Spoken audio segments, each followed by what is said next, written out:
O projeto Pensar e Fazer Arte do GEP, Grupo de Estudo e Pesquisa em Interdisciplinaridade, liderado por Ivani Fazenda, do programa Educação Currículo, tem a grata satisfação de apresentar uma professora sui generis.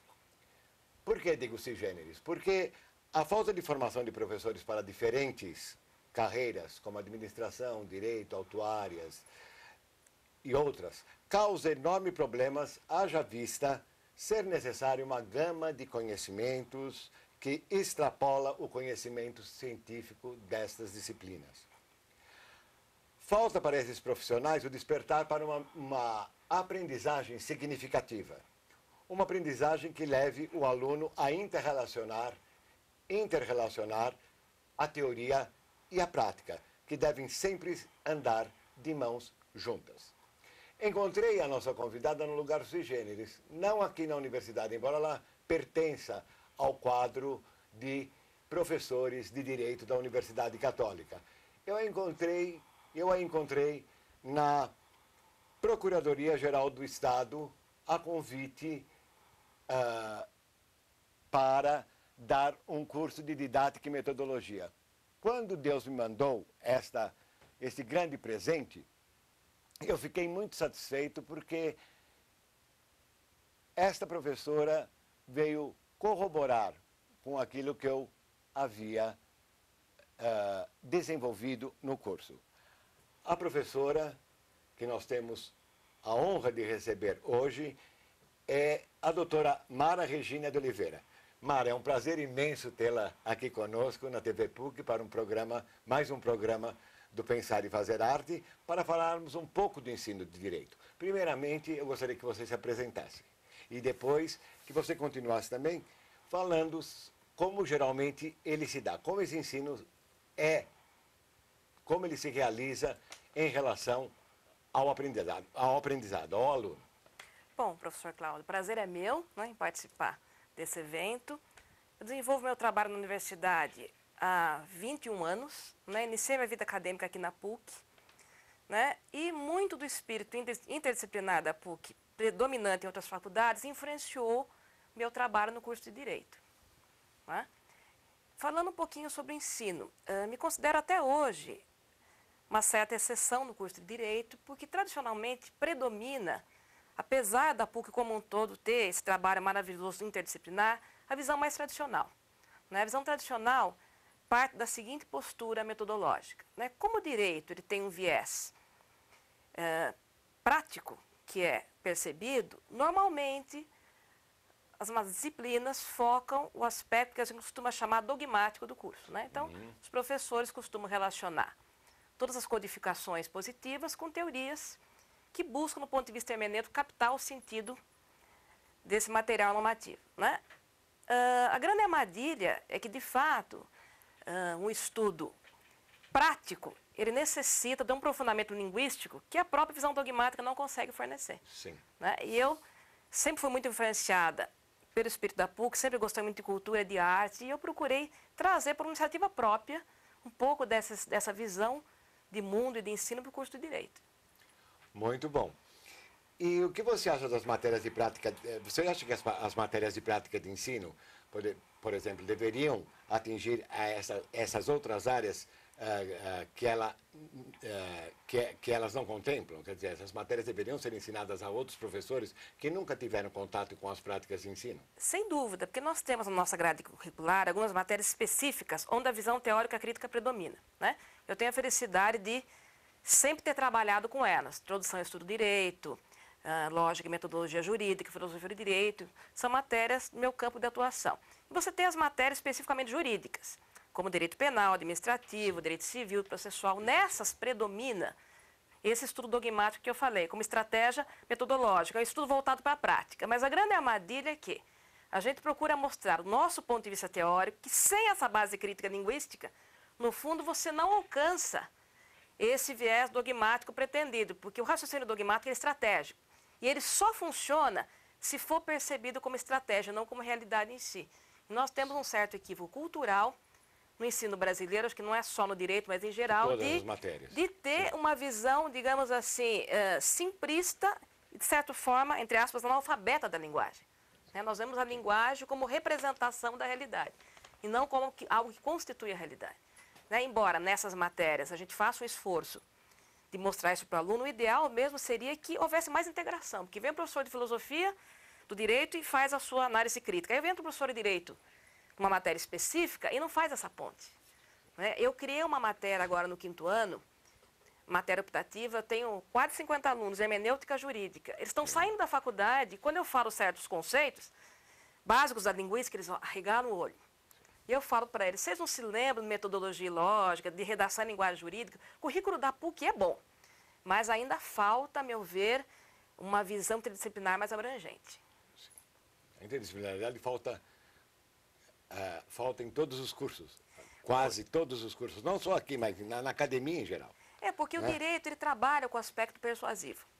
Né? E esse aspecto persuasivo tem que ser construído de uma forma crítica também, e humanista. Né? Normalmente ele é automatizado de uma forma, a meu ver, pouco eficiente na cabeça do aluno. Né? Quer dizer, e no fundo, porque eles veem os alunos como, em princípio, a visão crítica fosse atrapalhar a prática, é o contrário.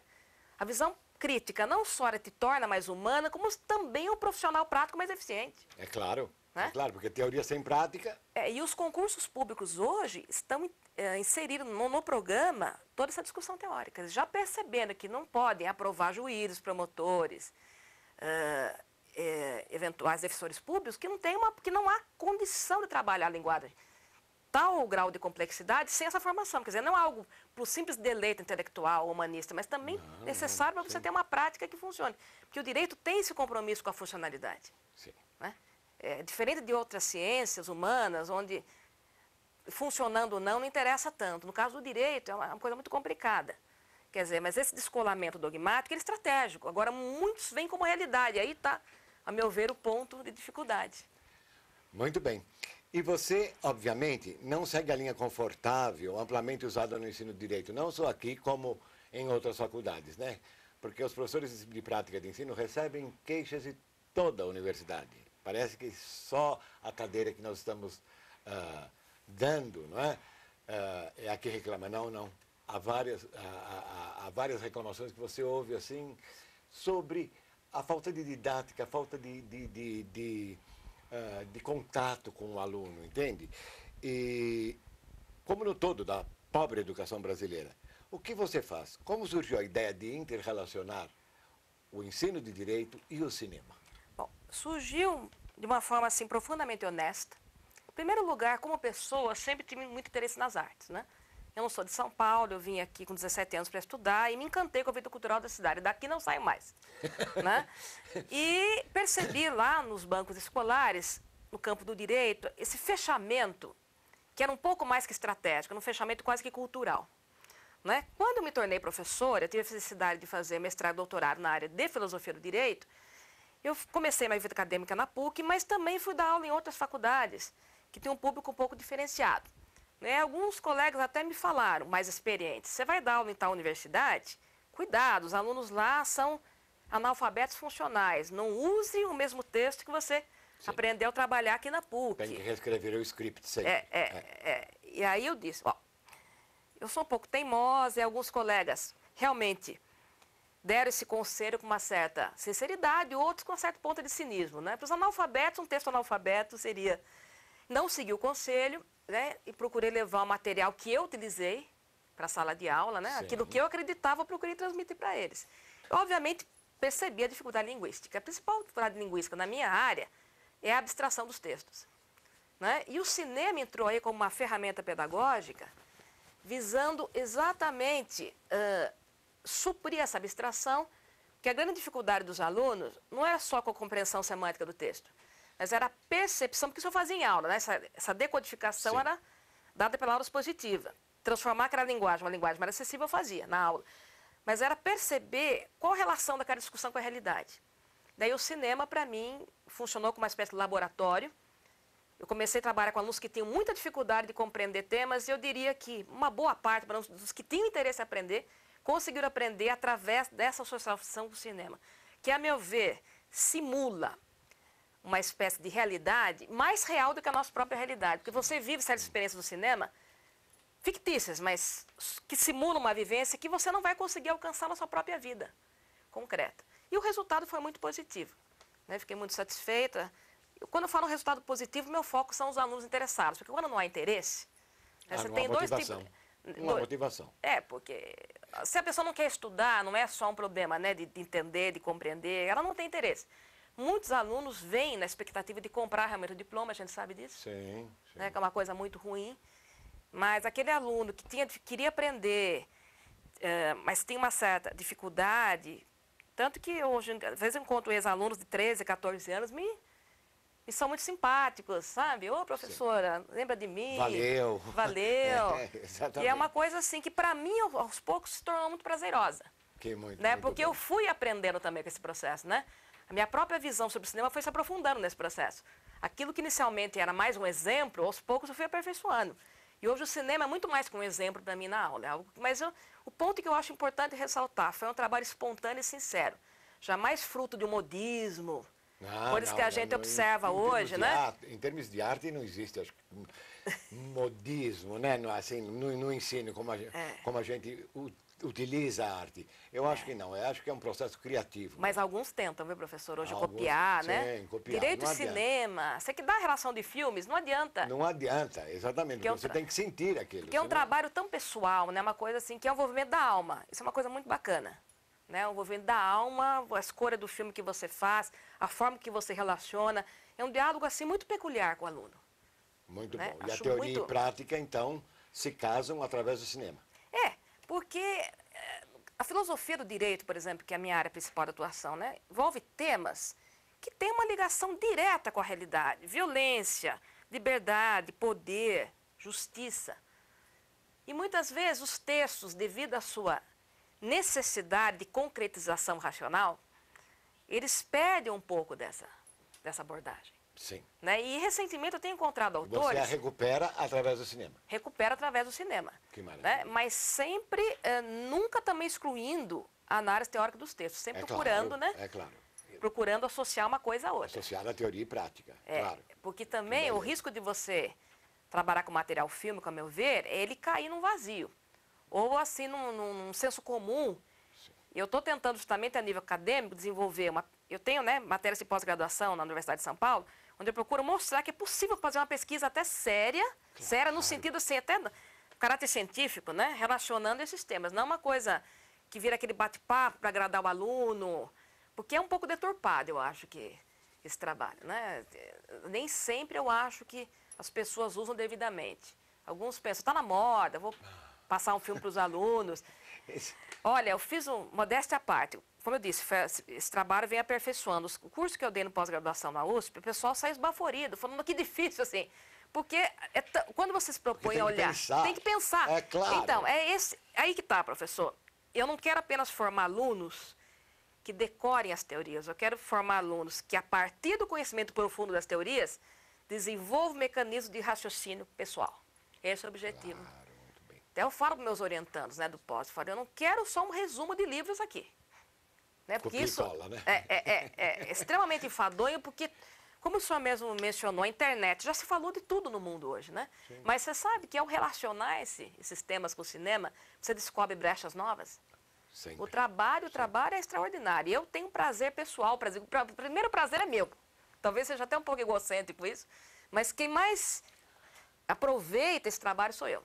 Porque nós temos que ter um interesse, né? Porque se não houver interesse também, a gente a falta de interesse não nos motiva a procurar coisas novas, não, a fazer essa inter-relação, que para mim é importantíssima. Eu não trabalho em sala de aula sem inter-relação. Ou eu atuando como ator, ou eu trazendo material de fora, ou mandando ver, entende? Quer dizer, não é possível para mim. Porque mesmo no campo da filosofia do direito, que é, na base, um campo de reflexão, né?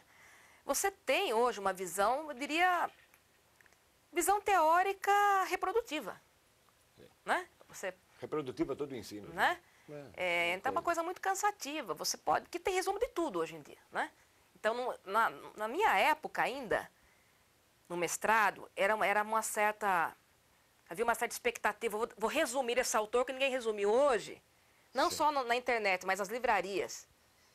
todos os autores clássicos, eles têm acho que 50 resumos cada um, né? Ou mais. Né? Então, da onde extrair uma base de reflexão nova? O cinema, a meu ver, não só o cinema, a arte em geral, porque o cinema, a meu ver, tem muita disponibilidade material.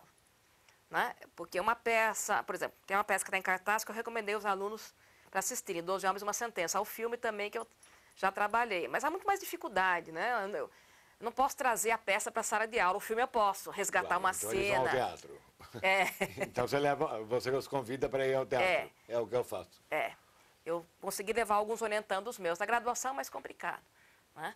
Mas o cinema ele tem essa abordagem. Fora isso, recentemente eu pesquisei mais a respeito, né, do tema, inclusive autores que dizem a imagem tem um poder de penetração muito mais eficiente do que a própria palavra. Porque a palavra precisa de uma decodificação racional. Sim.